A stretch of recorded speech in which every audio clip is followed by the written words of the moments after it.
السلام علیکم ورحمۃ اللہ وبرکاتہ۔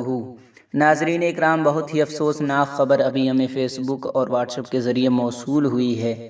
نہایت ہی افسوس کے ساتھ آپ کو یہ اطلاع دی جاتی ہے کہ مدرسہ امیر العلوم مینائیہ گونڈہ کے سربراہ اعلیٰ محبوب العلماء والمشائخ حضور شاہ محبوب مینا نور اللہ مرقدہ کا بعد نماز جمعہ انتقال ہو گیا ہے۔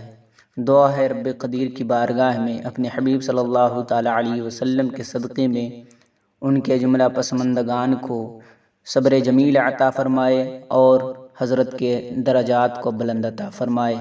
ناظرین اکرام، یہ ویڈیو دوسرے مومن بھائی تک شیئر ضرور کریں۔ اور دوسری بڑی خبر یہ ہے کہ حضور محبوب العلماء والمشائخ حضرت محبوب مینا شاہ نور اللہ مرقدہ کی نماز جنازہ کل یعنی 19 ستمبر کو بعد نماز ظہر 2 بجے مینائیہ کربلا گونڈہ میں حضور محدث کبیر حضرت علامہ ضیاء المصطفیٰ صاحب قبلہ پڑھائیں گے۔